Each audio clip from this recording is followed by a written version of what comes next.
Okay, thank you, Matt. We acknowledge the Barngarla people, the traditional owners of the land we meet on today, and their continuing connection to the land, sea, culture and community. We pay our respects to elders past, present and emerging, and we extend that respect to other Aboriginal and Torres Strait Islander people within our community. The City of Port Lincoln acknowledges and respects the diversity of cultural heritage and beliefs within our community. As a council, we are committed to serving the best interests and needs of all people within our community, and we endeavour to discharge our duties conscientiously to the best of our ability. Thank you very much. Please be seated. Welcome to the gallery, members of the press, staff members and elected members. Just for the record, those present tonight, we have Councillor Broadfoot, Councillor Rousell, Councillor Lynn, Councillor Jolly, Councillor Davis, Councillor Davies, Councillor Stewart, and Councillor Dodd. Item 2 is apologies. The Deputy Mayor, Mr. Jack Ritchie, is an apology tonight. Item 3, declaration of a conflict of interest. Is there any declarations of conflicts tonight? None declared. Thank you. Item 4 is the purpose. The purpose of the special council meeting is to consider several matters, including the Port Lincoln Foreshore concept plan, the acceptance of the South Australian Tourism Commission grant funding, the adoption of the annual budget 21-22 and annual business plan 21-22, and also the adoption of the infrastructure and asset management plan 22-31 and long-term financial plan 22-31. Item 5, Port Lincoln Foreshore project final concept plan.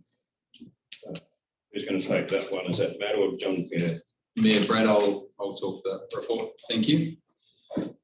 Thank you, Mayor Brad and elected members. And I'll take just a couple of moments just to recap on some high-level details in relation to the Port Lincoln Foreshore project. It would be fair to say that if council makes a decision on this project tonight, it will be a milestone moment in the history of this council and also in the history of this community. I say that on the basis that it was over 3 years ago now that the council set out about the process of developing a precincts master plan. And through the combination of workshops, community consultation, co-design, and a number of other processes that occurred between 2018 and 2020, council in the middle of 2020 endorsed the precincts master plan, which identified 3 areas of the Port Lincoln area that were identified as precincts for future development and investment, key pivotal areas. The first one identified in the Foreshore precincts, in the Port Lincoln precincts master plan, is the Foreshore project, and it's identified in there as the flagship project in the precincts master plan. The second project is the CBD, and the third project is the marina.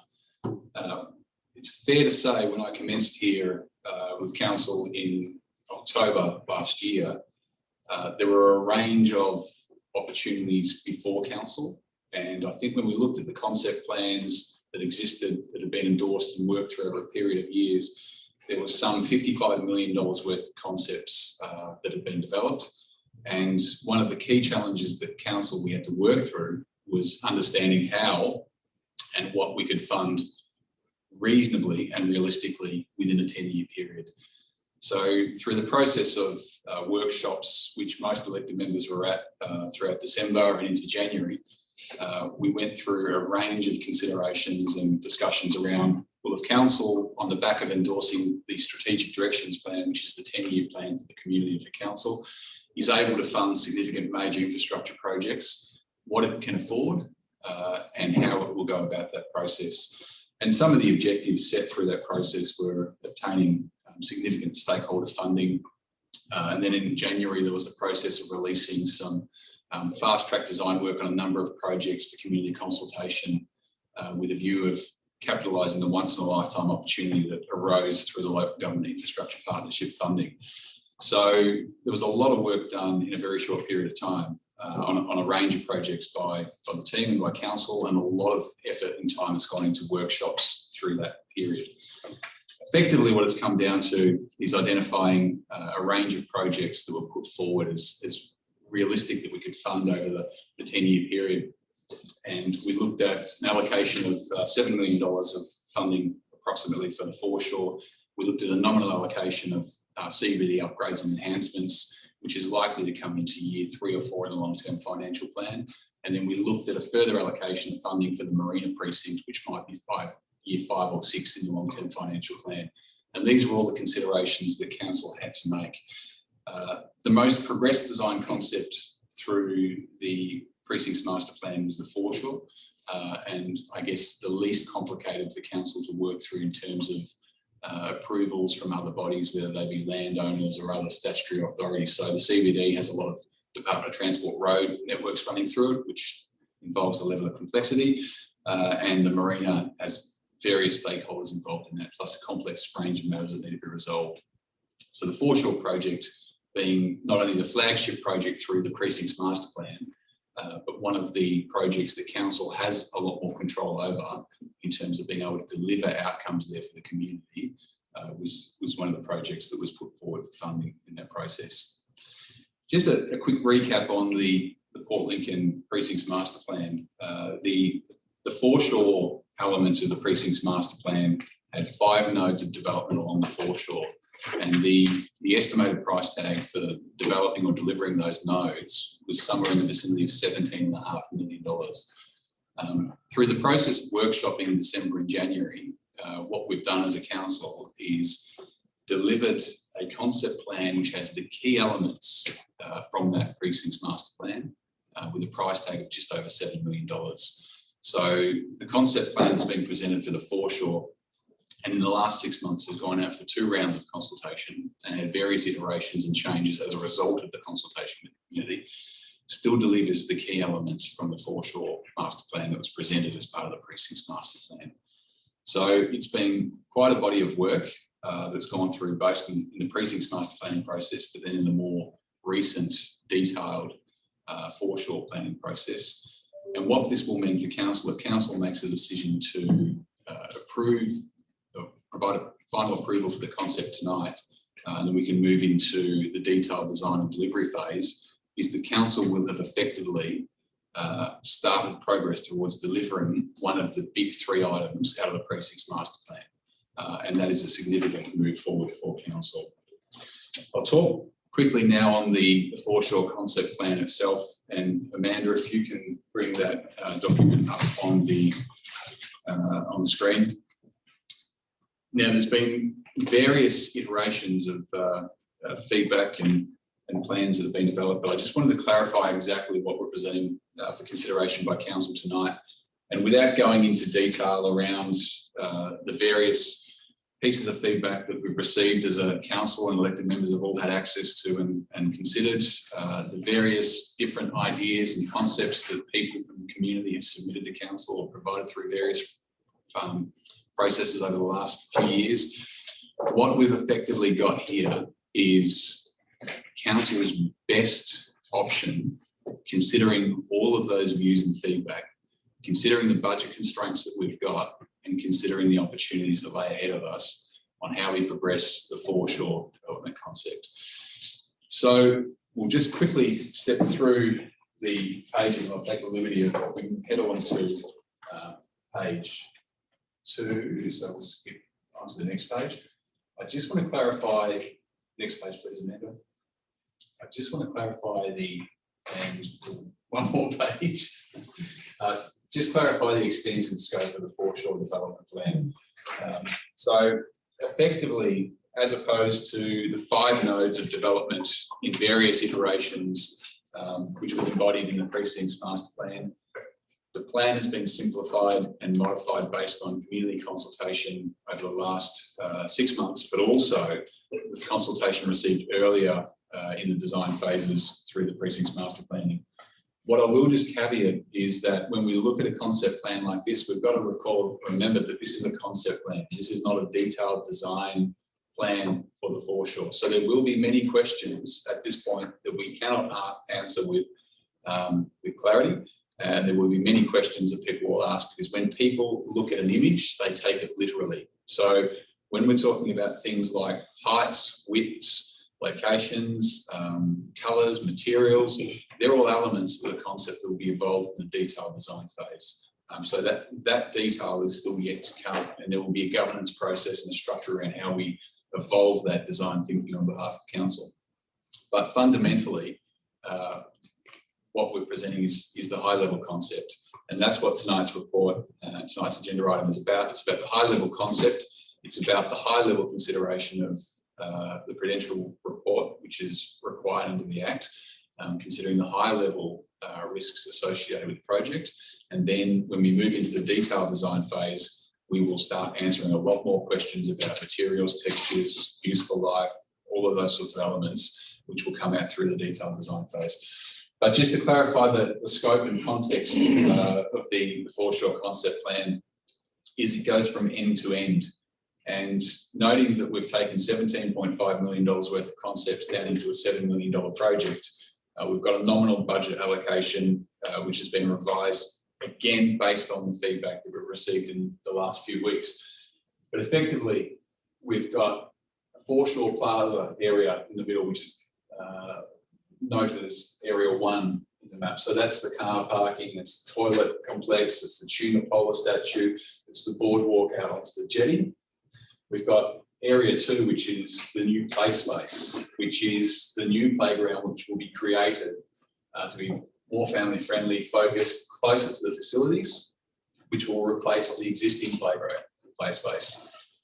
We've got item number 3, which is the jetty activation and upgrade. Again, noting that the jetty is a structure that's 160 years old. We've got condition assessments on it. We're in an active tender evaluation process to get accurate repair costs for what needs to be repaired. We've got an allocation of money in the budget this year and next year, as well as the Foreshore allocation of funds. So there will be significant consideration before we finalise the detailed design for the jetty component of this project as well. Item 4 is where the existing playground is at the moment, which becomes the activity zone, which is for the more independent children, youth, and anyone else who wants to take in things like football, table tennis, or hardcourt basketball. And then item 5 runs the whole length, and it's noted at either end, but it's effectively upgrades the Punkala Trail throughout the Foreshore. And if you walk along the Foreshore at the moment, you'll notice various iterations of balustrading, fencing, paving, as different generations of council have contributed to that infrastructure. So what we will do is we'll make the money stretch as far as it can to get that consistent approach right along the Foreshore there, including the repairs as we can to the seawall up towards the Lincoln Hotel. As you also walk down along that Foreshore, there's a lot of historical signage. So there's granite plaques which have had gilding which have faded off it, telling stories of various vessels and heritage of Port Lincoln. And one thing that isn't specifically noted as a dot point on this particular plan is the theme of reconciliation. And in the original precincts master plan, there was a reconciliation plaza or a reconciliation node, which was a commitment to work with the First Nations people to acknowledge the notion of reconciliation and to bring in the storytelling and acknowledgement of that. There is no specific node for that because that will be a key theme that runs right through this Foreshore project. It will be embedded into the signage, it will be embedded into aspects like play spaces, and that will be a key part of the project as it progresses. So that's the scope of the project. Amanda, if we can just tick on to the next slide. Again, we just dive a little bit deeper in this document. I just want to clarify this just so we've got eyeballs across it. Elected members have seen a copy of this circulated. It's nothing that's not included in the agenda report, but I just feel it's important just to clarify at the meeting when we're making the decision. So the Foreshore Plaza area, again, identified as Area 1 is the Plaza Car Park, and we are recommending some changes to the Plaza Car Park, and there are some caveats on those changes which we'll go through in a moment when we get to the recommendations in relation to this report. But I feel that when we look at the original precincts master plan, you'll recall that there was only one half of a car park there, which was the original precincts master plan.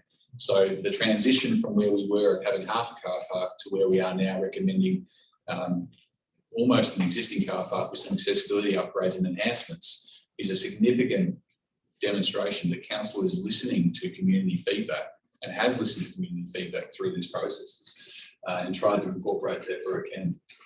The jetty boardwalk is an activation of the space around the jetty, but more importantly, the jetty boardwalk is about providing DDA access, the Disability Discrimination Act access into the beach itself. So that will be a key component of this particular area in the foreshore redevelopment. And again, inclusive design is something else that would be a recurrent theme through this foreshore project as well. Item number 3, the tuna polar statute. So with the revised plans that we're recommending to council to endorse as a final concept, that tuna polar plaza, if you like to call it that, is much more open and green and inviting.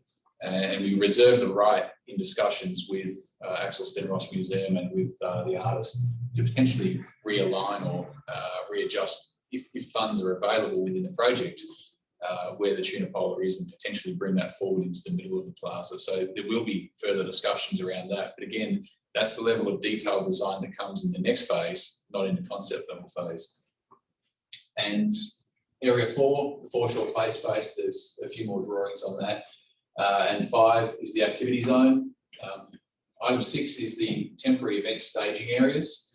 And through the concept planning process, rather than creating fixed infrastructure, which was originally proposed in the precinct's master plan, it's been suggested and determined that what we should be doing is providing open ground with some services in the ground, so that temporary staging can be brought in for events that can be utilised at either end of the foreshore, depending on the time of the event, the time of the day.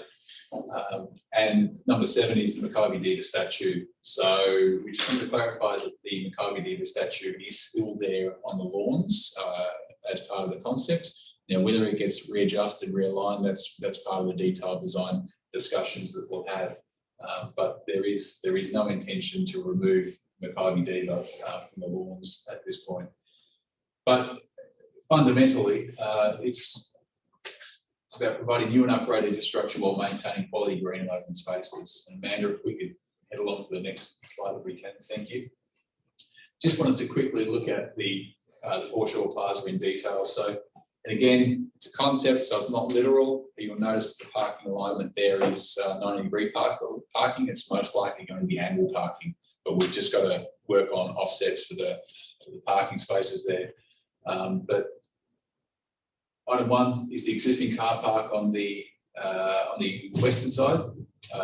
Item 2 is pedestrian right-of-way, because at the moment we've got right-of-way across the road. As soon as we get into the car park, you don't have right-of-way. And the number of times I've seen people, or myself or other people, contending with traffic and people who are looking for car parks and not watching where they're going. So we want to create that pedestrian right-of-way so you can get from Tasman Terrace through across onto the jetty without too many issues. And then item 3 is the eastern end of the car park, which the proposal that we're recommending to council tonight is to endorse, is effectively a change to see the northern side of the car park transitioning to effectively a parallel lane, which can be used as a temporary drop-off loading area. It can be used by small buses, can be used by taxis if they're loading people and unloading people with mobility devices, can be used by tour operators, and it can be used by anyone for a short period of time to drop off, unload, load people, and then move out of that area. So we believe that enhances the short-term access into that area. Item 4 is the existing toilet block, and again, the toilet block has been a topic of conversation for a number of years, and going back to the precinct's master plan, there was very different views from the community and possibly within council as well, that the toilet shouldn't be there, or that the toilet should be there.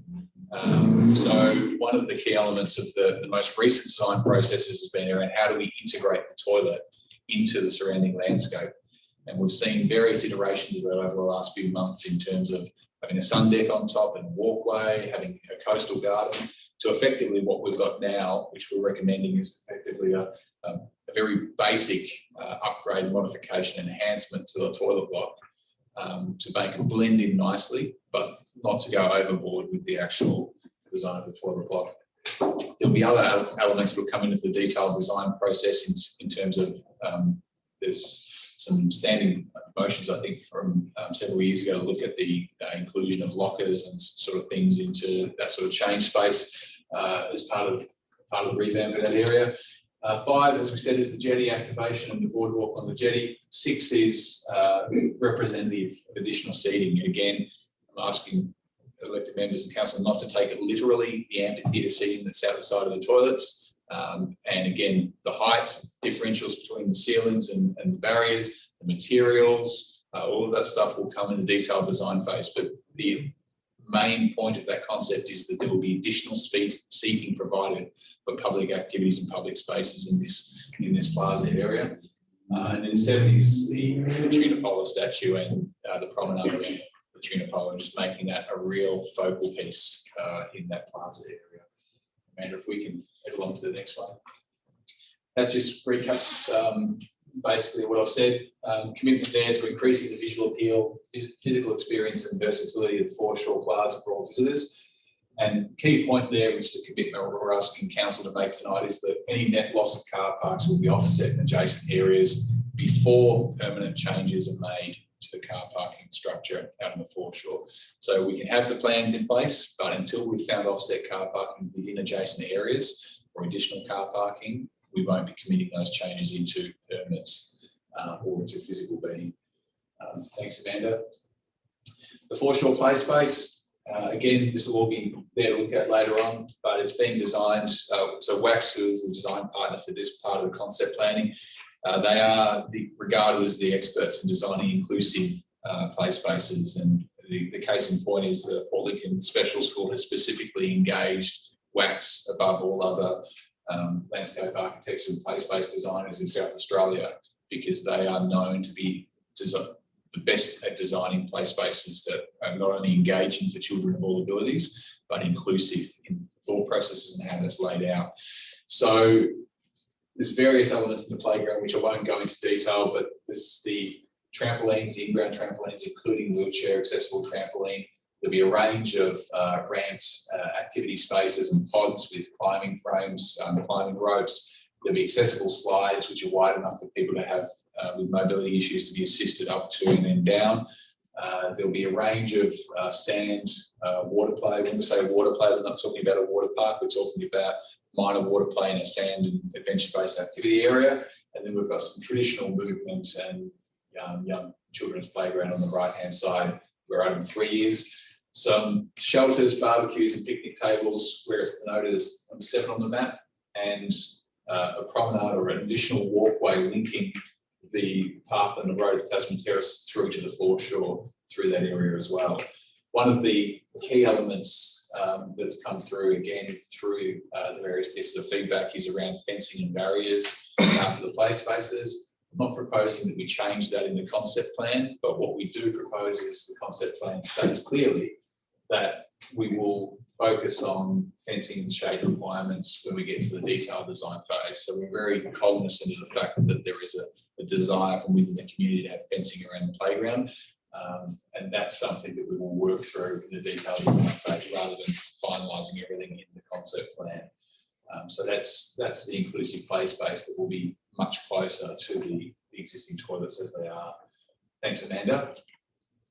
The activity zone, which is where the existing play space is, so again, not consuming any additional footprint, is basically where we're going to see what was originally proposed in the presentation as development at the yacht club end of the foreshore. And again, the reason why this is not happening at the yacht club end of the foreshore is because of that feedback council received about keeping that space open and green and accessible for events, activities, Tunarama, Teak Water, Sprint, everyone else who uses it, which is why that's been brought up into the existing footprint of the playground at the moment. So again, concept, the detailed design will still need to be worked through, but the concept at the moment is half-court basketball, football, table tennis, some bouldering walls, rock climbing, as well as some skateboard furniture. And again, just to clarify that it's not about creating a new skate park or replacing the existing skate park. We've got a very good skate park, which is well utilised. This is about creating an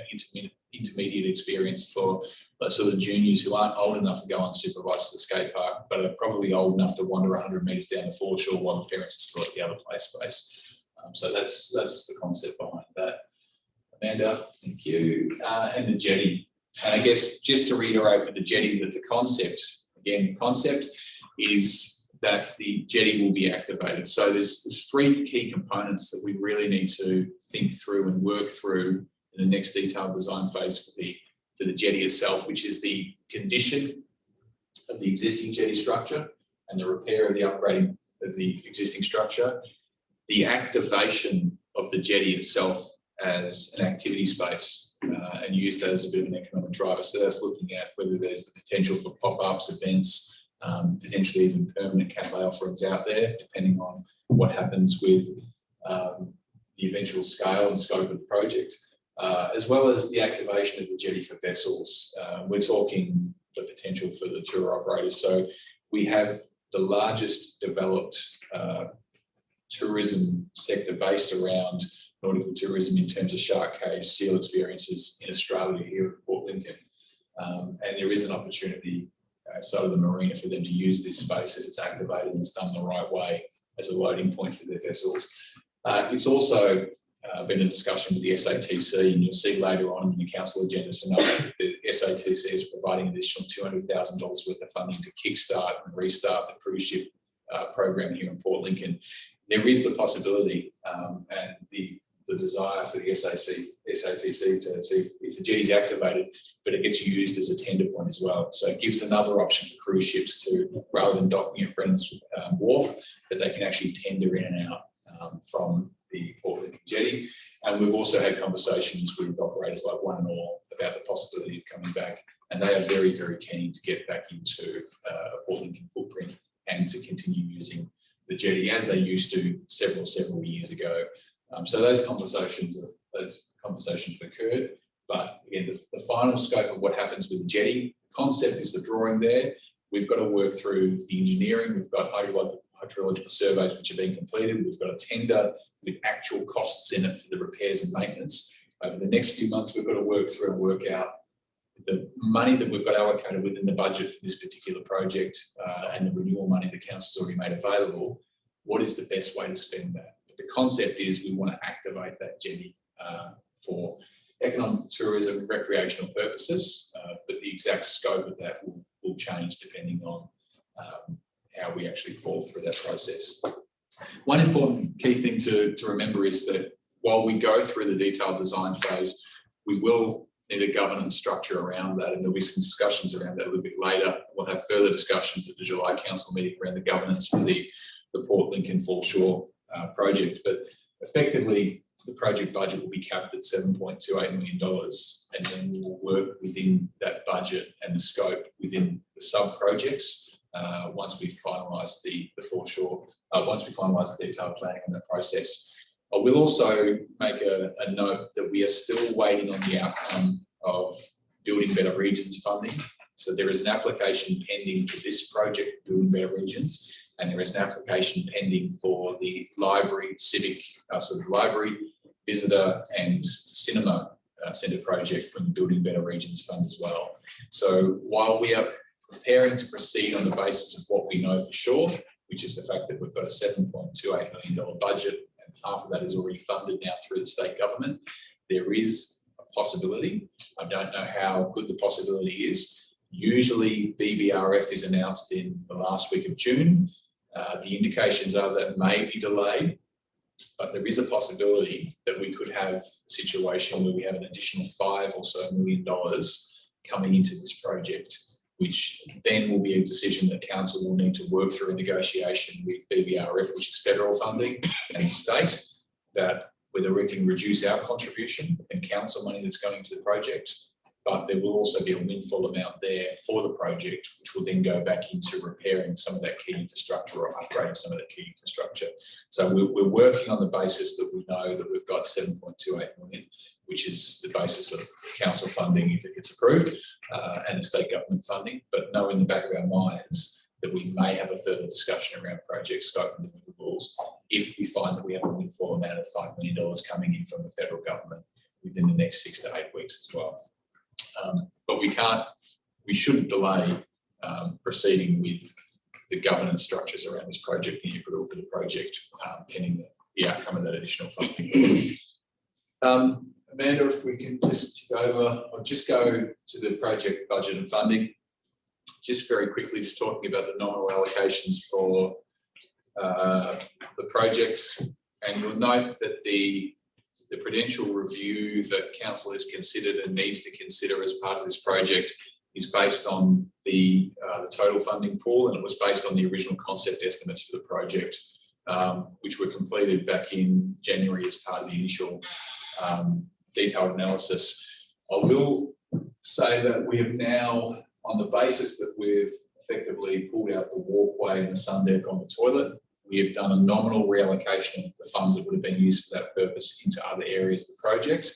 And that aligns with, I guess, our own thinking around the expensive infrastructure out there that needs to be renewed, but also the feedback that's coming from the community through these processes. So effectively, we've grouped all the Foreshore Plaza enhancements into one nominal element, which is $3.1 million. The Foreshore play space is 1.1, give or take. The Foreshore activity zone is just over 400,000. The jetty activation and upgrades, once we've reallocated funding from the walkway and the sun deck on the toilet, is now up at around 1.8 million, which is a sizable amount of money to be allocating to the very iconic structure that sits out there on Tasman Terrace. And the Punkala Trail and seawall repairs is now been increased up to $800,000, which again, from a $350,000 nominal allocation, not including non-costs, to now having $800,000. It gives us a lot of flexibility to stretch this money as far as we can through the detailed design phase of this project, which will now ensue that council approves the project tonight. Total of the project hasn't changed, $7.28 million. And those figures include contingencies, overheads, and all project management costs in there as well. So they are total grouped nominal figures, but as I said, there will be a time when we go through detailed design and we might find out we don't need as much money for certain components, which means that the surplus funds will then go and reallocate that into other key infrastructure within our Foreshore project. So that those discussions are yet to come, and a lot of that will be fleshed out through the detailed design process, which we're about to go through. So thanks, Amanda. You can jump back to the agenda now. So again, just going over what we've summarised there, a lot of that is detailed in the agenda report as some of the key changes that have been presented, but that is in effect the concept plan that's being presented tonight to council for consideration and approval. And I think it's very fair to say that that concept for the Foreshore has evolved significantly from what has been presented in this document, which was birthed in 2018 through the various iterations of community consultation and feedback to what we have presented here tonight. Next steps. So council is being asked tonight to consider or to receive a prudential review which has been independently prepared at a high level on this particular project. It's been asked to consider adopting the Port Lincoln Foreshore concept plan. Next steps from here, if the plan is endorsed tonight, the intention is that at the July council meeting, we will bring a further report back to council with a project governance structure, and the recommendation is likely to be council establish a project board, as it has done in the past for significant major projects, which will likely be a composition of committee of council with a composition of elected members, which will oversee the detailed designing process with council's project manager. In terms of the resourcing, and again, the $7.28 million includes all on-costs, project management, resourcing in there. There's two key recruitment processes that we will go through to deliver this project. And again, just noting that this is a significant project, it's well outside the scope of council's capacity to deliver in the context of existing projects. And that is also a caveat of this funding and other funding received by council, is these projects have to be above and beyond what we were planning to deliver anyway. And the reason for the economic stimulus projects, funding that's been provided by state and federal government, is to be additional to existing projects, because they want this money going to communities. And this represents $7.28 million, which in some shape or form will find its way into our community, which means local businesses, local trades, local people employed to deliver this project over the next 2 to 3 years. The key recruitment that we'll be undertaking if council approves the project tonight and start the ball rolling on will be a full-time project management officer, which will be engaged to deliver this project and to work through this project over the next 2.5 to 3 years. The second key role, which we'll commence recruitment on, is a part-time Indigenous liaison officer. And this is a new role we'll be creating specifically to work on this project under the Reconciliation Action Plan. And this person will be a part-time employee who will work between council, the Bungala Determination Association, and other First Nations people. And that role will specifically be about ensuring that that reconciliation theme is driven through this project from start to finish, and that we engage First Nations people and bring in art, cultural expression and storytelling throughout the Foreshore project over that period of time. The detailed planning will commence at project level, and if we've got a project board established, then that process will be reported back to the project board, and we'll set appropriate delegations for the project board in terms of variations to project scope, with ultimately any major variations coming back to council. But we'll provide more detail on that in July if we approve the project tonight. And again, as I said, in the detailed design process, there's a lot of work that we'll need to go through in terms of working out materials, costs, breakdowns, exact scopes, widths, dimensions, all that level of detail, where bins are going to be placed, where seats are going to be placed, where the lighting's going, where the CCTV is going, how all that stuff fits. That comes in the next stage. Just as the evaluation of the engineering on the jetty and those sorts of elements will come in that stage as well. And that will be reported up to the project board. And again, any major variations will have to come back to the council for approval there. So members, thank you for allowing me the time just to quickly recap on the evolution of the Foreshore project from 2018 through to tonight. And as I said, I think if council makes the decision to approve the project tonight, it is the first of the big 3 projects that will receive approval to proceed from design concept into detailed design implementation out of the precinct's master planning process that was commenced in 2018. And also a significant testament to council's ability to work with the community, respond, integrate community feedback and work out how to interpret that into deliverables through these projects. And it's not an easy task to be an elected member. It's not an easy task to be a councillor. Particularly when you've got so many different views within the community. But I think one thing that this council has shown through this process is it's able and willing to work with the feedback received on how it actually transforms the concepts based on that feedback. And I think that's the example that we've got here tonight. Now, Mayor Brad, I'll just run back to the agenda for a moment and just recap the recommendation for elected members, and happy to take any questions on that. But the recommendation, which is the recommendation is to be moved on block, is that council receive the Foreshore redevelopment project prudential review report, which is this report which has been prepared by UHY Haynes Norton. And again, as we go through the detailed design phase, if we have to adjust budget figures and we have to redo elements of this, we can redo the prudential report at various stages during the detailed design and present that back to the project board and back to council. But it's being presented there for council's consideration tonight. The council note the extensive community involvement and feedback received over the last 2.5 years regarding this project, and thank all citizens who have contributed to this key council decision. And there has been many, many voices from within the community over that last 2.5 years, 3 years that have had involvement and feedback, all ages, all walks of life, school groups, non-school groups, various members of the community who have provided feedback to council in various forms that have influenced the final concept that you see before you this evening. that council clarified that the concept plan for the foreshore herein, and this is just to clarify the terminology to be used from this point on, referred to as the Port Lincoln Foreshore concept plan, and the continuation of the project, which will involve the detailed design, delivery and implementation of the concept plans herein, be referred to simply as the Port Lincoln Foreshore project. I don't think there's any point calling it a redevelopment project anymore. It is the Port Lincoln Foreshore project if it's approved tonight, because that is the extent and scope of the project.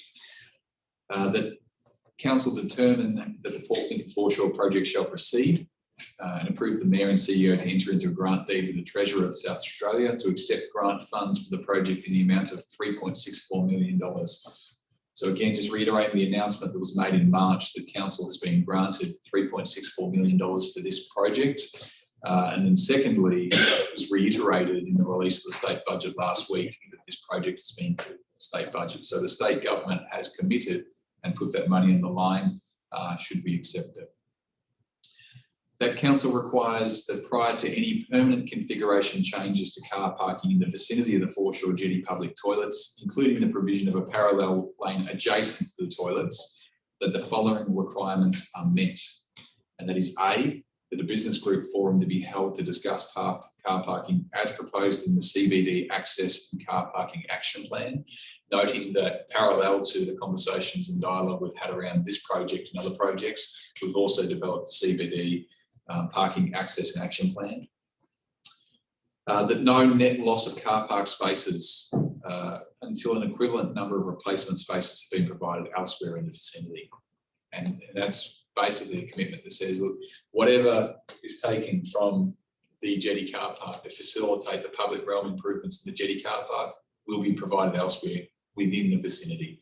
And that's the commitment we're asking council to make this evening, which I think is very reasonable given the consultation processes and the concessions already made around public realm space on the concept planning process.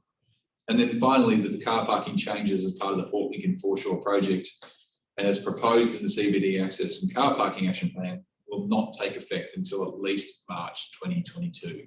So really, there's a commitment that we've got the concept, but we're not putting the concept into action when it comes to the car parking in any permanent way until we've gone through that process with the business community. Because there are a number of actions in the CBD car parking and action plan which will have an impact on car parking per se.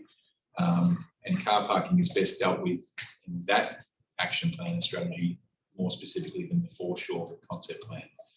So basically, concept is change the configuration of car parking, but none of those changes will materialise until we've completed steps to implement actions out of the CBD parking access plan.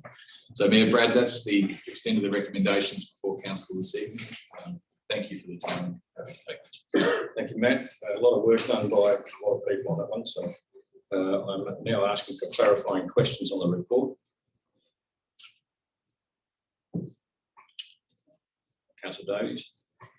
Through you, Mayor Brad, Matt or David, I'm not sure. The prudential review, it says council will save 20,000 in vandalism. And I couldn't find the budget line for an existing amount for vandalism, but so I suppose my question is, how much do we already budget for vandalism? And with enticing more people of all ages to the foreshore, wouldn't we need more of a budget line, maybe for things like CCTV, to promote our vision of being a safe regional city? Through you, Mayor Brad, in terms of the amounts stated in the prudential review, that would have come from the grant application in terms of some of the benefits. And part of there's probably two social aspects without going into detail tonight. And if there's any further questions on that, I'll take them on notice. But there's two aspects to reducing antisocial behaviour and vandalism in public spaces. And I think the first aspect is about ownership. And part of the dialogue with the community and some of the dedicated specific community groups in recent years has been around engagement of youth in particular in the design and ownership and development of these spaces. And if that ownership is there, then there's less likelihood for them to be engaging in antisocial behaviour, but also vandalism. The second element of that is the element of bringing the lighting, the CCTV.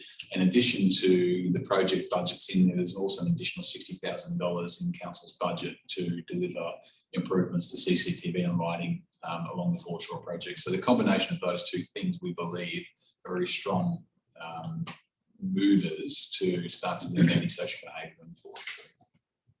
We don't have a budget line. So we do have a budget line, $25,000 is what's put in for next year's financial budget for vandalism.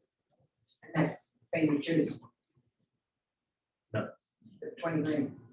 So just to clarify, the benefits won't be realised until the project's been completed. So given that the project won't be completed within the next financial year, the impact of that will be hard to determine until the project's delivered. Okay, so I'm hearing that 20,000 is going to be dropped from vandalism in the prudential review. We've got a budget for 25, but we are saying that's going to happen in moving forward because we're putting up to $60,000 in other lighting and CCTV and things like that, which will eventually create that saving in vandalism. Correct. Is that right? Yes. Yeah. The savings, and when you're looking at a benefit or a cost benefit estimation or a process, you're looking at savings in future years from the investment you make in current years. So I guess if we're making an investment in the Foreshore project over a 2-year period, the benefits from that, both economic and social, will come in the years following that, not necessarily in the year the project's delivered. Broadly speaking. Councillor Dodd. Yeah, thanks, Matt, with the reallocation of funding or redistribution of funding after the omission of the overhead walkway and the toilet roof, was there any consideration given to improving or replacing the yacht club and public toilet? Because it would be a shame that we end up with a magnificent new redeveloped foreshore and a pretty dingy old utility sitting on the end of the wall. Any consideration given? Through you, Mayor Brad, other than what we've seen in terms of the nominal breakdowns, there's no specific consideration given. But I think, as I said, once we go through the detailed design phase, if we work out the surplus funds in there and we need to allocate those, we can have a secondary list of priorities to be addressed through that process if we need to.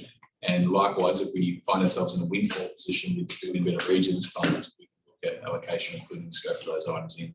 I'm more than happy, again, the amounts within that are now nominal within the breakdowns of the elements, because we've got to go through that detailed design phase. They have been informed through the original design phase earlier in this year and the quantity surveyors estimates on that.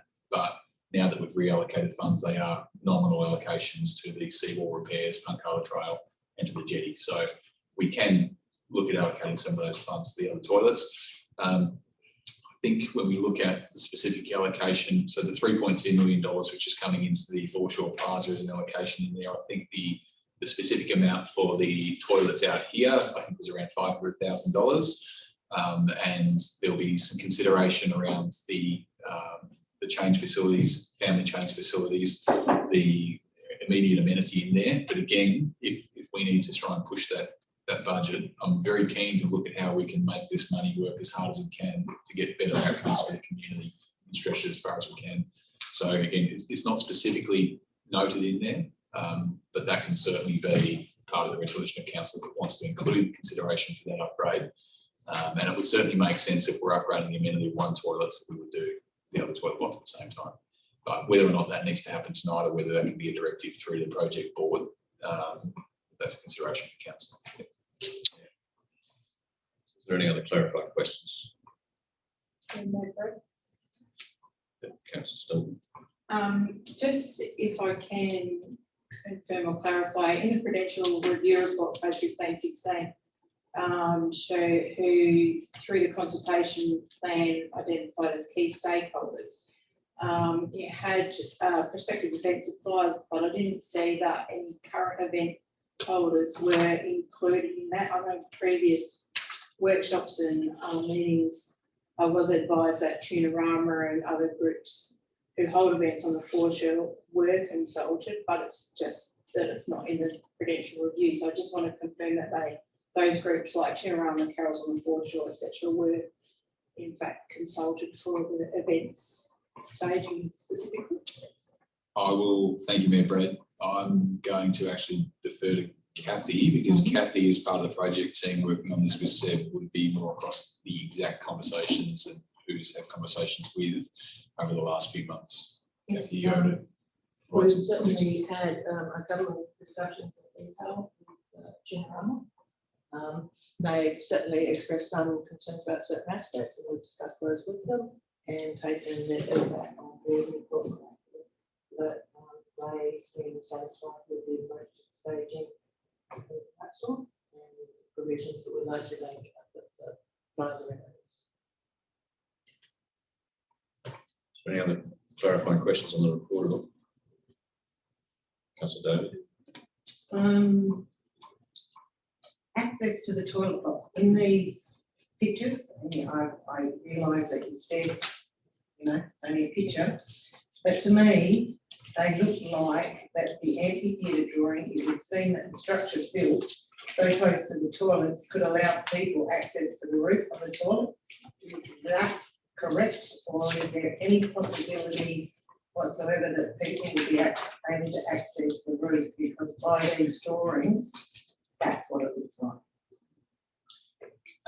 through you, Mayor Brad, it's probably just a question to note. I would suggest that through the detailed design, we'll work through all the elevations on there, including the levels of layers on those amphitheatre steps, and part of the risk assessment that will need to occur on each aspect of the process.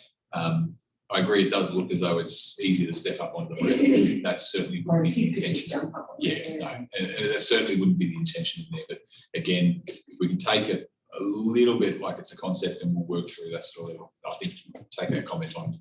So what you're saying is we're not designing this so kids or people could jump up on the roof? We wouldn't be designing it to encourage people to climb up on the roof if we haven't specifically designated. If we haven't specifically designated as a sub deck. But with any piece of infrastructure that's in public realm, whether it's a statue, whether it's built infrastructure, there is always the aspect that people will climb onto things they shouldn't be climbing on.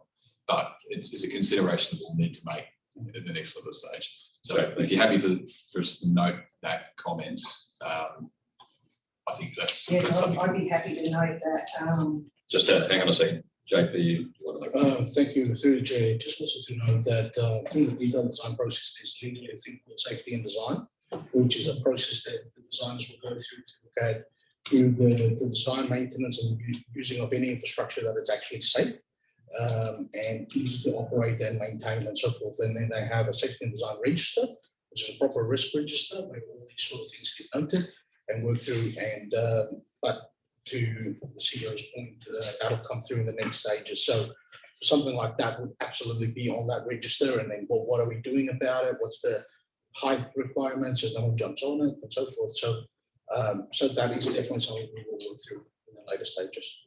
Thanks to that. Is there any other further questions or clarification for the report? No? Okay, can I have a mover? Linda? Question. Yes. In your new inclusive safe place space, being inclusive, I didn't see any mention of like any adult equipment. Would you be, I mean, now that I didn't actually see disability either, but you explained that, saying that the wax people, the wax designers, was it?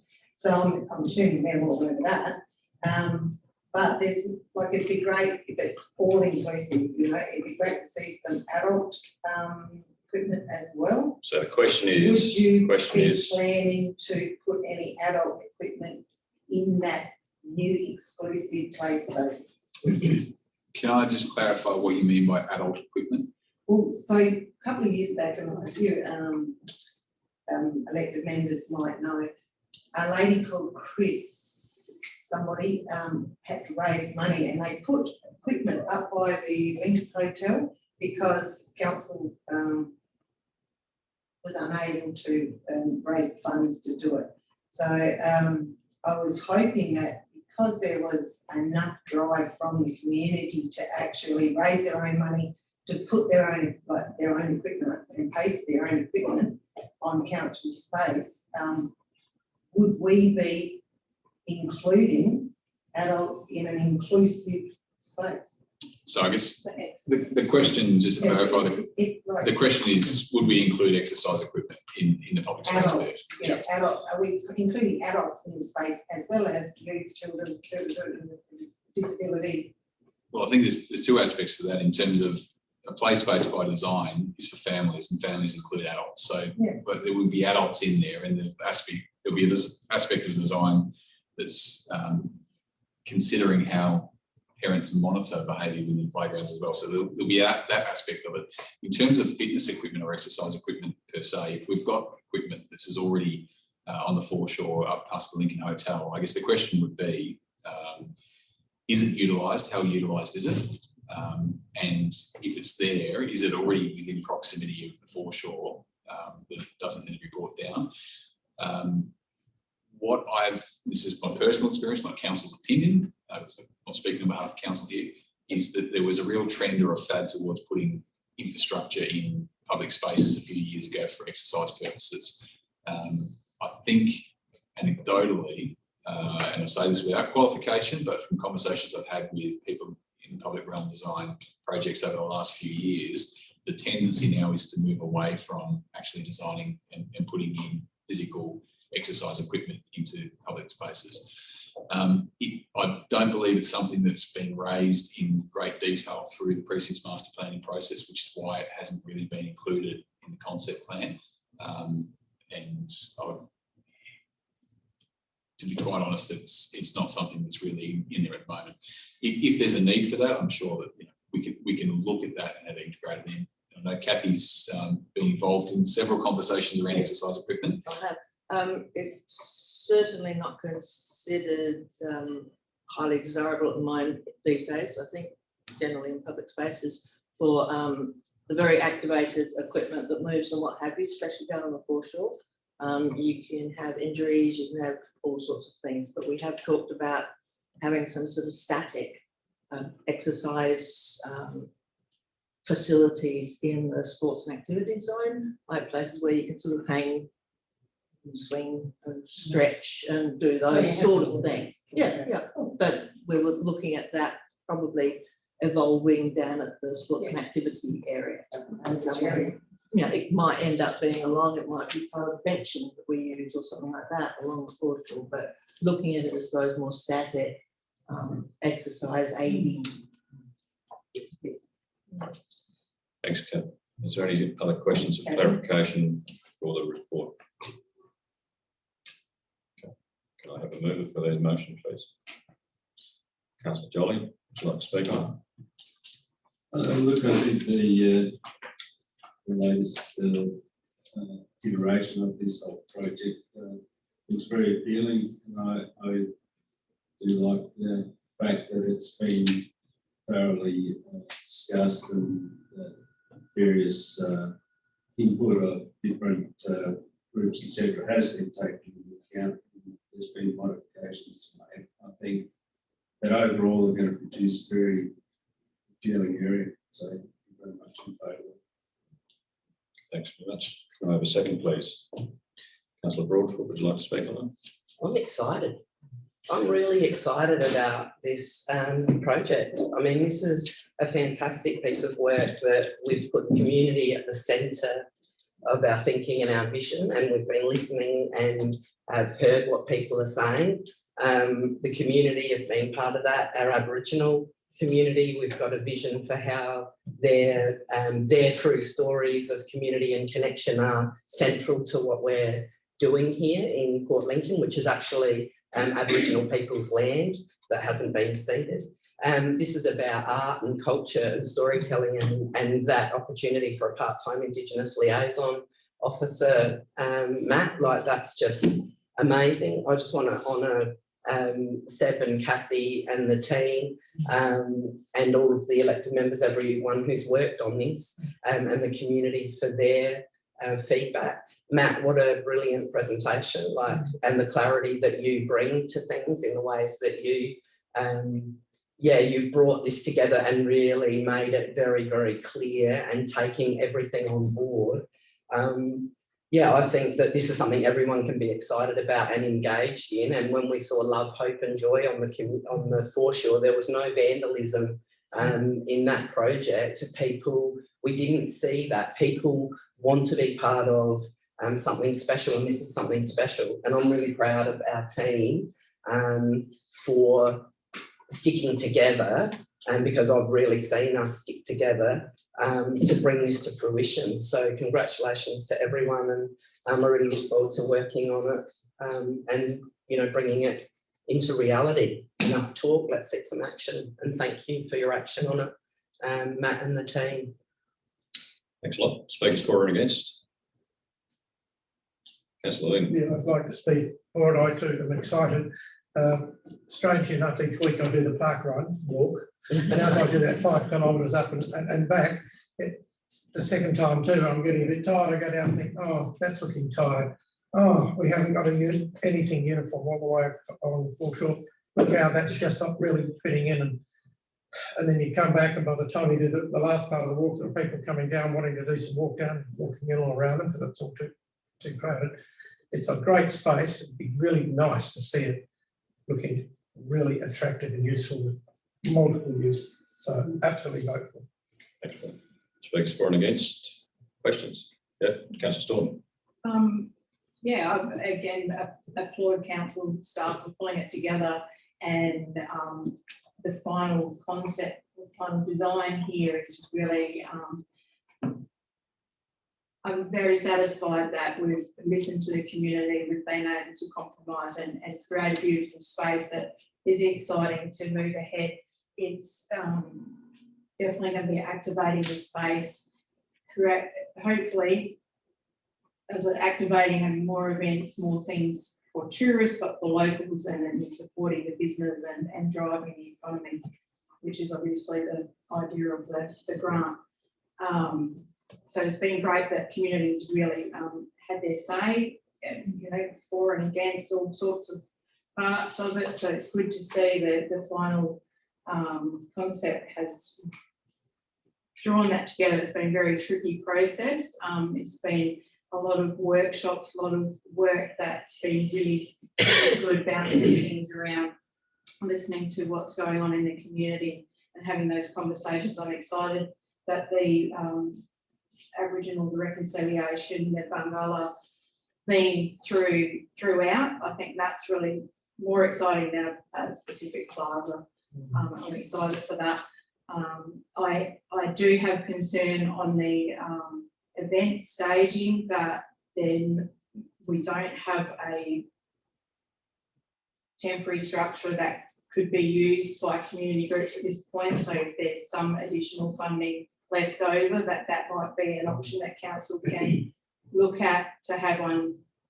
So like we have a marquee at the moment, that for the smaller groups or whatever that can't afford to have specific staging, that be something to be considered in excess funds or additional funds that we're able to have.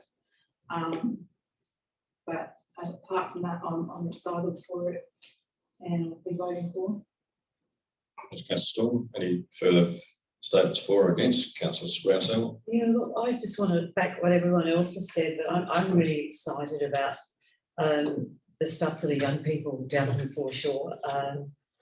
I suppose we've all had the opportunities to mix with so many different people within the community and different age groups, and I'm just really conscious that we've been listening to everybody and it's been so good that we've actually been able to get some of the younger people out talking about what they would look like down there, because to me, they're the future of Port Lincoln. I'm not, I'll speak for them, but I'm definitely not my age, the future of Port Lincoln.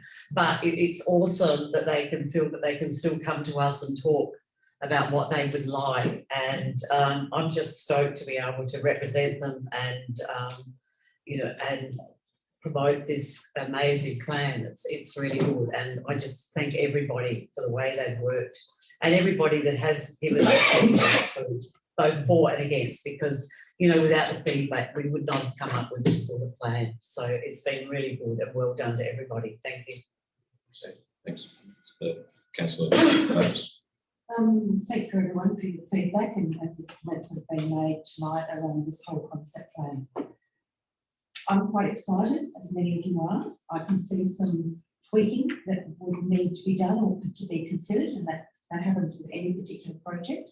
We would not have this on the table to continue our discussions and to see it evolve if it had not been for federal and state government funding, and let's say COVID-19. That's what it comes down to. At the moment, we're looking at our state borders being closed once again, and I think that providing something like this for our community is really important. Now, I can make a comment on the dais that we've already got there at the moment, and I can tell you what, in the last 3 years, I couldn't count on 2 hands how many times I've seen that marquee up there. It is a dead space. It's not being utilised. We have an opportunity to do something different. In relation to the town jetty, and I just want to make it very clear, I have no financial association, nor we never had any financial association with Boston Island, but I have commuted on a very, very regular basis over the years to and from Boston Island with a boat that moors out there. Regardless of what the design looks like here so far as the jetty goes, the jetty needs repairing, and it needs major repairing. That jetty was the jetty in Port Lincoln years ago. It is no longer just the jetty, it is the most important jetty. Let's put Brennan's jetty to one side, where the silos are. This is what the people own. This is the people, this is our promenade as we walk up and down that jetty. It's not just the walk along the foreshore. A jetty is very important. And at the moment, communities are fighting very hard and very long fights to maintain their jetties. Here's an opportunity for Boston Island, which I know, and I know that Peter Davis has spent numerous hours with staff, and you certainly have acknowledged and embraced the information that's been presented. And the sound knowledge and understanding that he has of the ocean is to be respected and embraced. Boston Island is one of the assets in this community, no different than any other land development. They are looking at, they've done many years ago a development assessment amendment plan, because there are individual allotments on that island. They have also, at the moment, have been working with the 2-year plan that's marketing, people from Magnetic Island to look at what the opportunities are for this community and also for the family. That development out there in the middle of the ocean is no different than another development. This town jetty and the centrepiece that we have there is an opportunity for locals to embrace what their foreshore is about. I'm comfortable in the fact that we're not losing any of that open space in that green area. We may lose a little bit. I take on board what Councillor Dodd has said. Let's look at trying to get those toilets down by the yacht club into a position that is better suited, better toilets, meet the needs of the community. In relation to the events area, I can also see some of that platform area by the town jetty that you're looking at to be attached to the toilets as an opportunity for another small amphitheatre presentation area, particularly at Tunarama, when you've actually got those boats that they make and take out to sea. There are some great opportunities here, and we do need that infrastructure to make sure that we do have a dais that can be set up, whether it's two semi-trailers that come onto the lawn area.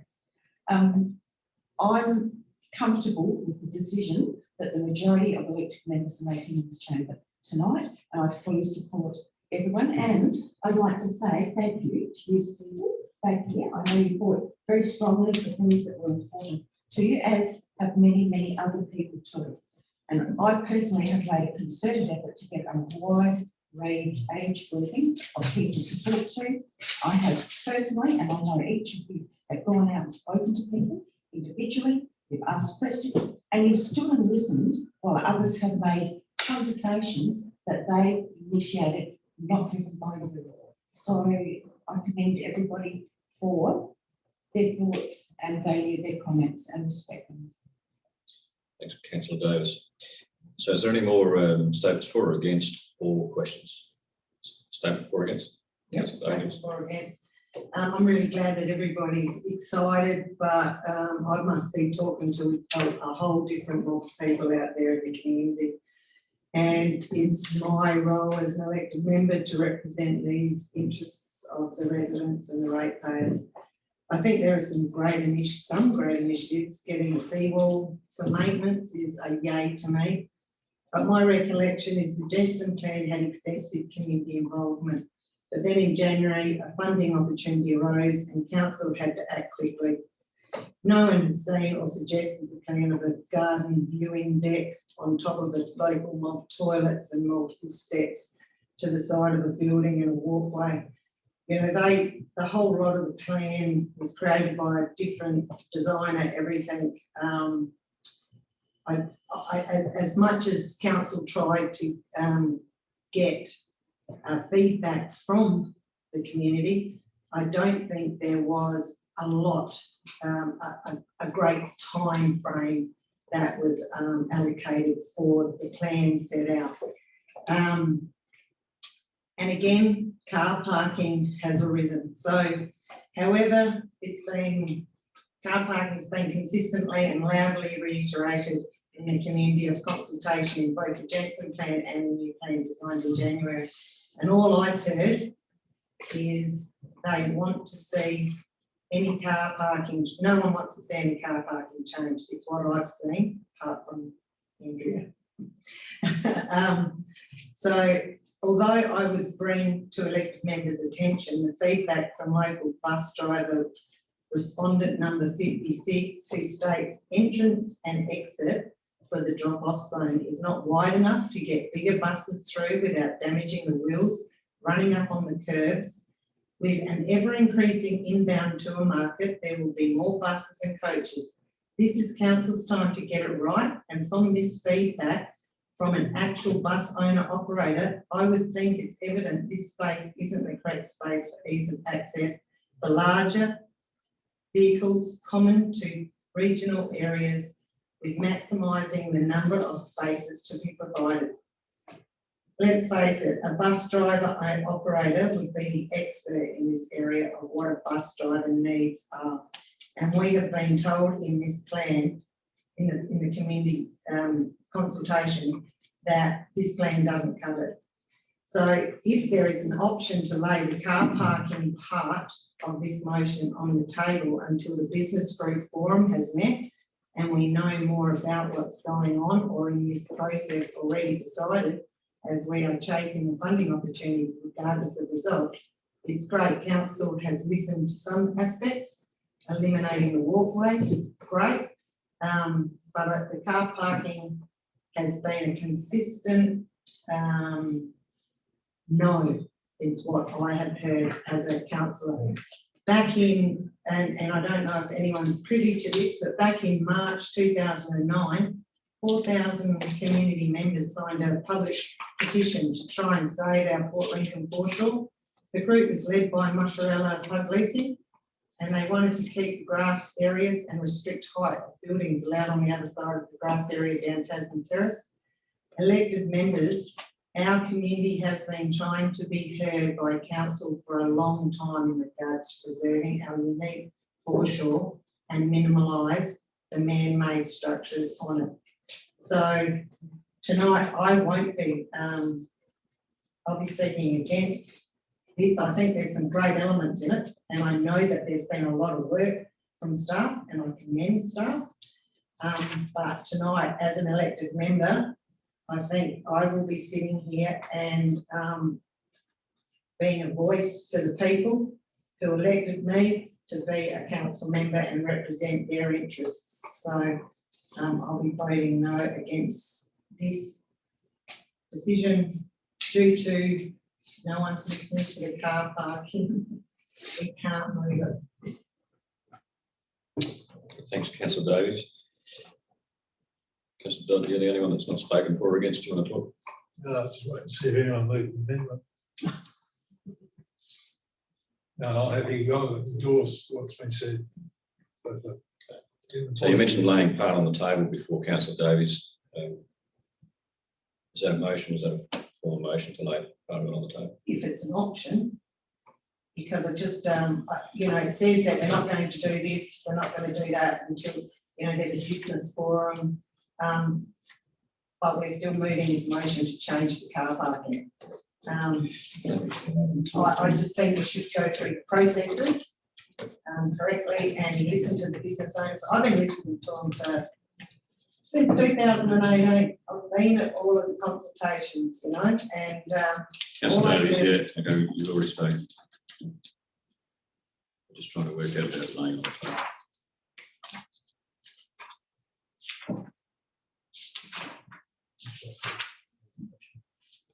Yeah, so what element of the recommendation do you want to lay on the table? Or all of it? I'll just clarify through you, Mayor Brad, just with the meeting procedure. So a member who has not spoken in a debate on the question may move a formal motion. Now, I believe that Councillor Davies has spoken. So the only person that may move a formal motion is Councillor Dodd. No, everyone spoke. He spoke to. Only, just point, but only in response to your question. Yeah, that's right. It's like a better motion. I have no intention of moving the formal motion. So in that case, I'll put it to the vote. All those in favour? All those against? So the motion is set aside. All those in favour, stand please. And remain standing. Councillor Broadfoot, Councillor Rousell, Councillor Jolly. Councillor Lynn. I'm sorry, Councillor Lynn, sorry about that. Councillor Davis, Councillor Staunton and Councillor Dodd. In the affirmative? No, stay please, we'll just wait till I'm ready. And in the negative is Councillor Davies. Just put the first name in there so we clarify the difference between two councils with similar names. Okay, please be seated. Thank you. Motion is carried.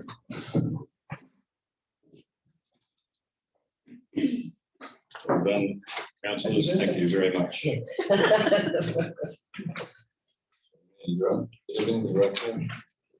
Item 5.2 is the approval of the South Australian Tourism Commission funding offer to the City of Port Lincoln. Matt, I think you've covered that pretty well, haven't you? Mayor Brad, I'll just quickly talk to that. So this is in effect the SATC, South Australian Tourism Corporation, is providing funding to kickstart and reboot the cruise ship industry. So they're providing invitation-only opportunity for Kangaroo Island and an invitation opportunity to Port Lincoln for funding specifically designed at, predominantly designed at welcome signage and the amenity that welcomes visitors when they come on cruise ships. So council has a limited scope to vary the deliverables, but effectively we're facilitating the $200,000 investment from the SATC into our community for upgrades on Brennan's Wharf. So effectively what that will mean is potential shelter, signage, and a few other little amenities as we come out of the enclosed zone in Brennan's Jetty. But again, as I said, we'll negotiate that with the SATC. Council and community will have limited say over that, but ultimately it's part of the cruise ship program. So again, happy to take any questions on that, and also just acknowledge that we've got Michael Faulkner, who is Manager of Economic and Tourism Growth, who has inherited this project in the 2 weeks that he's been here. So great to have a background on that. If you've got any questions. Okay, thank you. Is there any clarification questions for the report? Councillor Davis. Yes, through you, Mayor Brown, I'm just wondering has there been any potential previous discussions with municipal ports in relation to this type of infrastructure? No, I think sometime back there was a general conversation around putting in some infrastructure. So what's our relationship at this point in time? So through you, Mayor Brad. So again, noting that this was, there was an earlier discussion earlier in 2021 with the SATC, but there may be some funding available. And then the invitation came out in short notice with a very short turnaround time for us to get request for the invitation, a response to the invitation back to them. Within the period of the last 2 weeks, which is this, how quickly this has evolved, the notion and the proposal from SATC has been considered by Naomi, our Tourism Development Officer, our Property Management Officer, and conversations have been held with Flinders Ports and also with Viterra as to the other key stakeholders owning the infrastructure in that area. At this point, I believe we've got approval in principle from both parties. Thank you. Councillor Dodd, you had a question? Yeah, just clarifying, it's an untied grant. There's no further commitment of council to match funding or commit. Correct. So through you, Mayor Brad, it's 200,000 untied grant funds, but the discretion and scope of the deliverables is for approval by the SATC. So there were some questions around whether or not it could be used for a toilet block, and that was out of the scope of the deliverables, as well as, but they're really wanting to see so that the upgraded area, as you walk around the back of Viterra, there will be enhancements in that specific area in relation to signage, but also some shelters and activation of the space.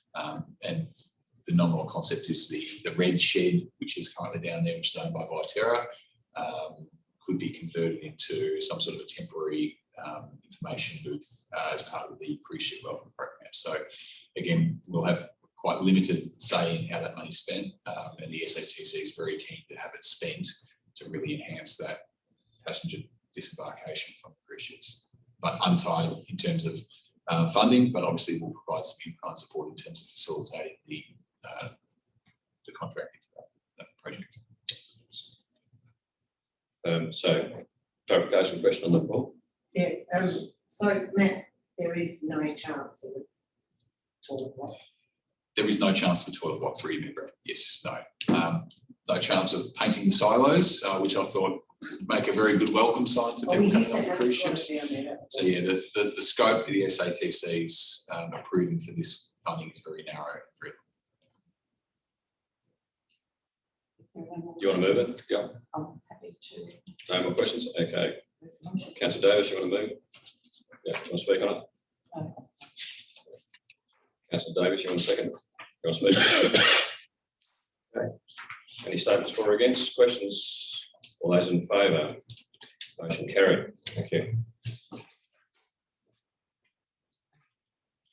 So item 5.3 is the adoption of the annual business plan 21-22 and the annual budget 21-22. Now, do you want to speak on this, David? Thanks, Mayor Brad. Yes, I'll kick it off. Councillors, just to recap, this is now the culmination of 4 project workshops held with the councillors. Council meeting where councillors endorsed the draft annual business plan and budget for community consultation. We then embarked on a community consultation process from the 20th of May to the 11th of June. And this included an almost 2-week period where we held a drop-in centre where the community could come in and ask their questions and speak to staff.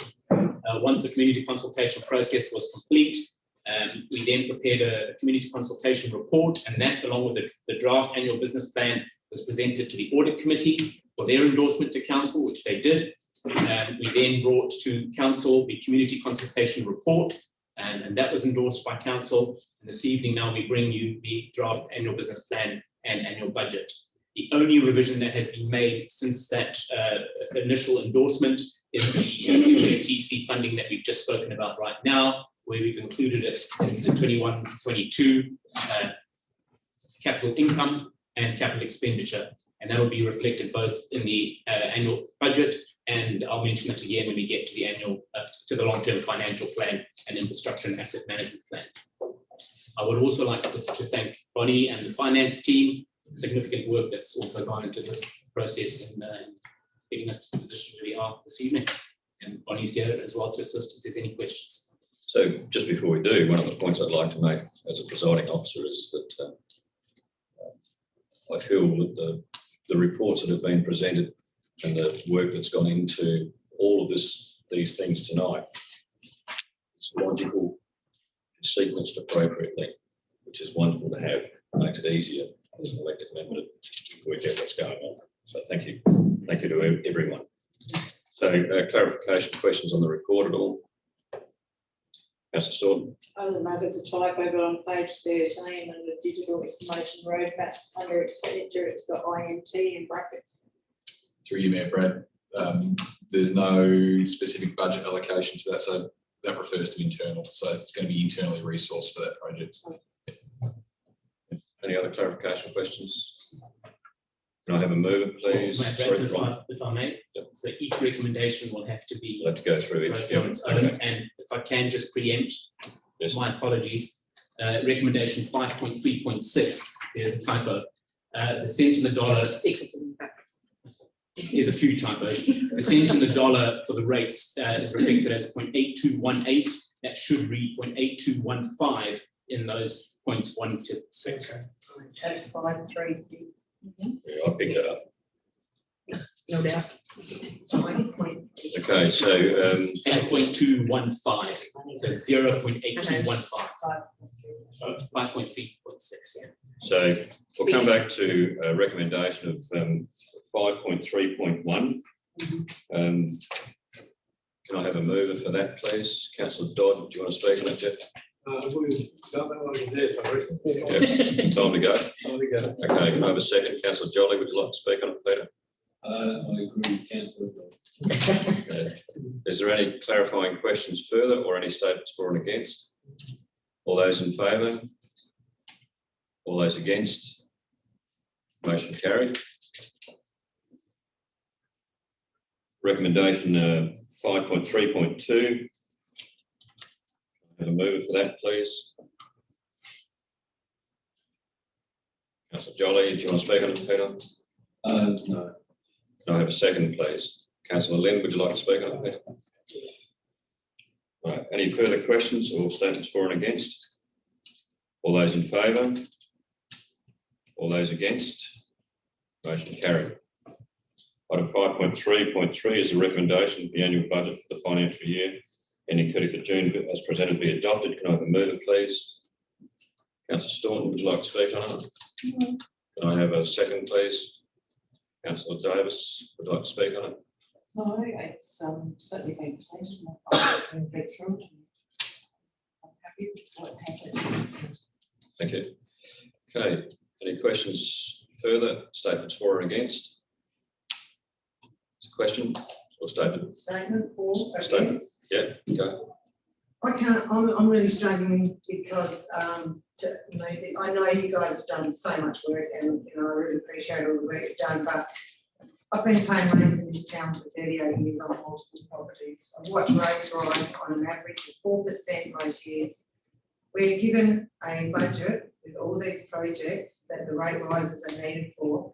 Yet in 2019, minimal projects were delivered, but our rate rise was not returned. Many are still waiting for the allocated 60,000 for the plans for the dog park, never delivered. Each year I hear the decision makers say it's only $18 quarterly, it's only $75 annually, but it's not. It's now hundreds of dollars over the years. In actual, it's 39% since 2014, plus with an extra introduction of waste and recycling charges, the total has risen to over 100% since 2010. The community has been told Foreshore development is not going to create a rate rise, yet in the prudential reviews it states a budget line for maintenance of ongoing operational costs of 135,000.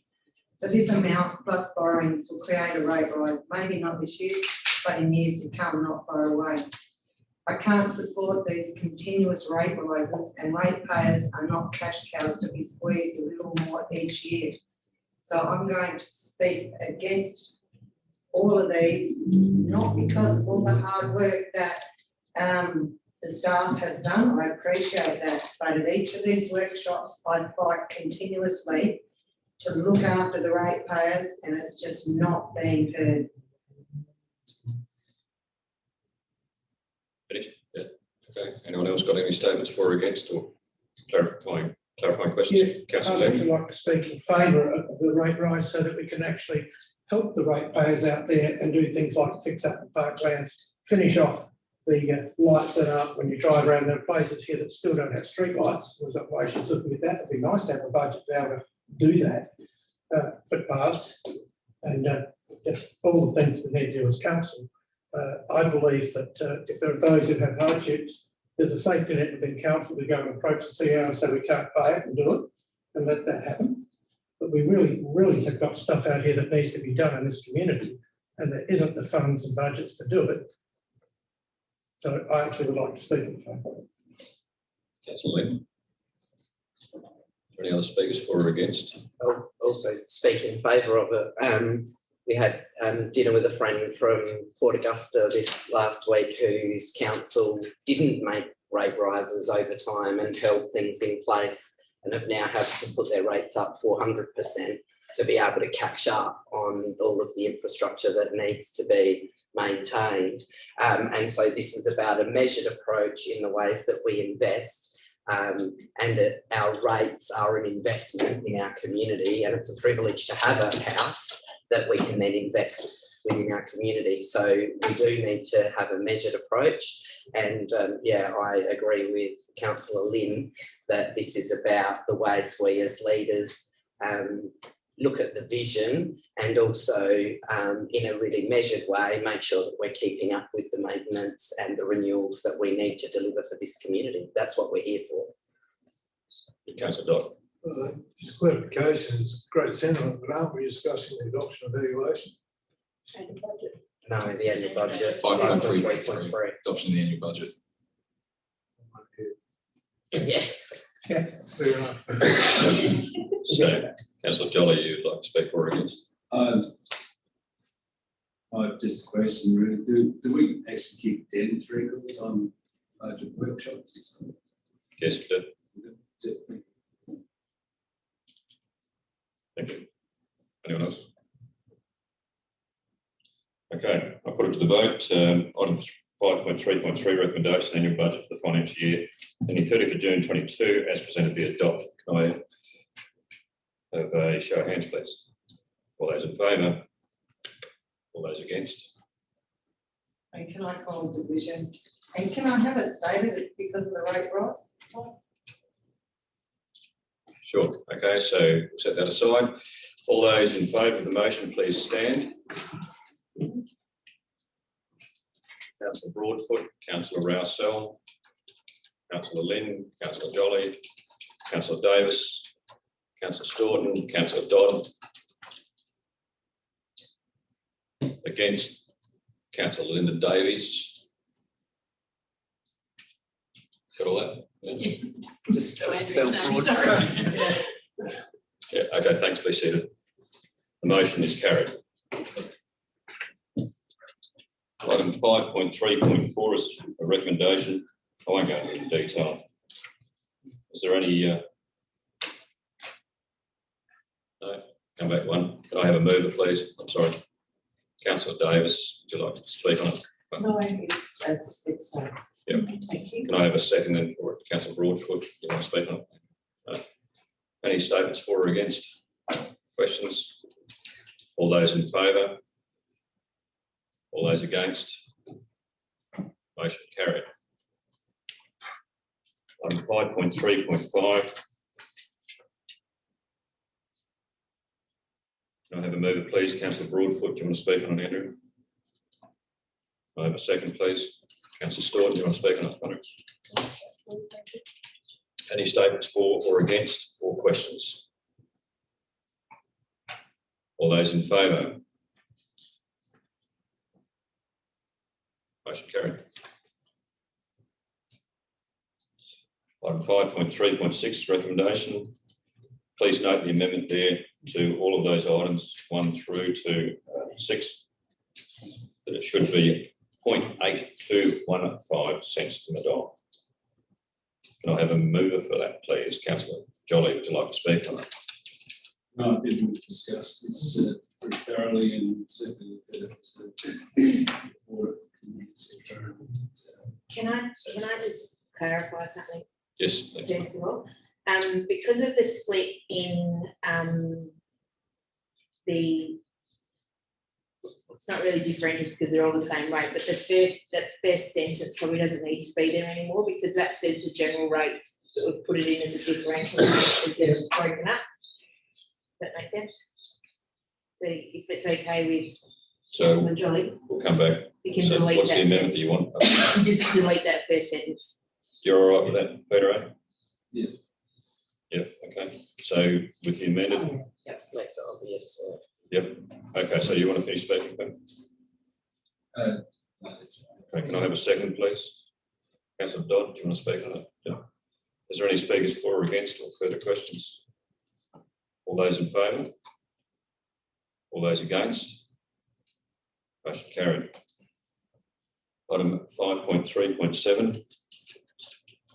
Can I have a mover for that, please? Councillor Davis, would you like to speak on it, please? No, well, I suppose I could say, look, you know, some of these costs are way outside our control. In the sense whereby, you know, we are having to look at cost neutral effect, particularly on resource recovery. And that's, you know, we had a king hit of $60,000 a couple of years ago because of new regulations, which we had budgeted for, which suddenly went fine. So, yeah, these fixed charges are certainly a fact. Councillor Storm, you want a second? Yeah. Do you want to speak on it? No. Okay, any more statements for or against or questions? All those in favour? All those against? Motion carried. Item 5.3.8. Can I have a mover for that, please? Councillor Staunton, do you want to speak on it? That's straightforward. Can I have a second, please? Councillor Broadfoot, would you like to speak on it? Statements for or against or questions? All those in favour? Motion carried. Item 5.3.9, recommendation. I'm going to move it, please. Councillor Jolly, would you like to speak on it, Peter? No, it's. Can I have a second, please? Sorry? No? Just a necessary. Yeah, yeah. Can I have a second, please? Councillor Dodd, would you like to speak on it? Speak on it. You're right, that as long as the community is still aware that $700,000 tax is applied by the state government, for solid waste disposal. Yeah, I don't think we've got a choice, have we? Questions or statements for and against? All those in favour? Motion carried, thank you. Item 5.3.10. Can I have a mover for that, please? Councillor Davis, would you like to speak on it? Can I have a second, please? Councillor Staunton, would you like to speak on it? Statements for and against? Questions? All those in favour? Motion carried. Thank you. Item 5.3.11. Can I have a mover for that, please? Councillor Davis, would you like to speak on it? Can I have a second, please? Councillor Jolly, would you like to speak on it, please? No, it's. Any statements for or against? Questions? All those in favour? Motion carried. Item 5.3.12.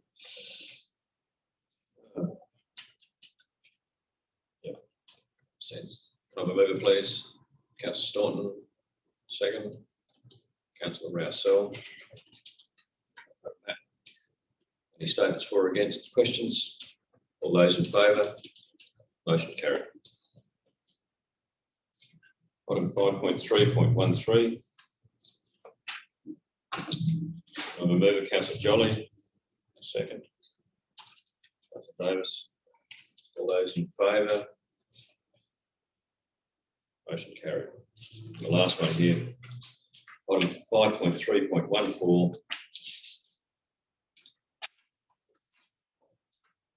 I'm a mover for that, please. Councillor Dodd. Second. Councillor Jolly. Statements for or against? You're right. All those in favour?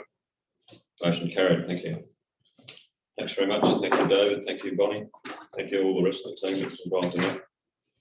There's a lot of work from that from way back. When did we start that? December? Is that December we started? We started the long-term financial model. Yeah, December. A lot of work into December. So again, item 5.4 is the adoption of the infrastructure and asset management plan 22-31.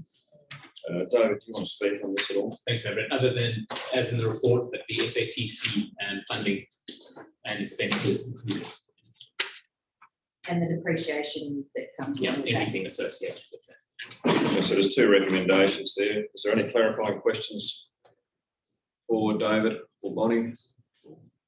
Can I have a mover then, please, for the first recommendation, which is that we adopt the infrastructure and asset management plan.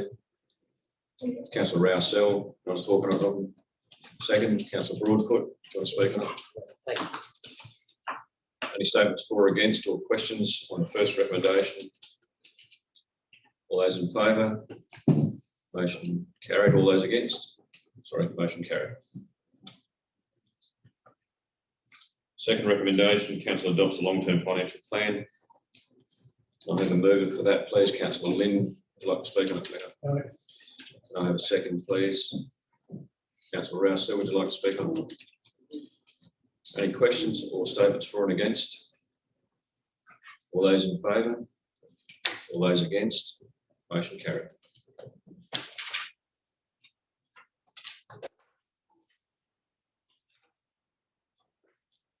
Item 6, confidential reports. There are nil. And item 9, the meeting is formally closed. Thank you for your efforts tonight. And thank you, staff, for all of your efforts leading right up to where we are now. Jared, I'd like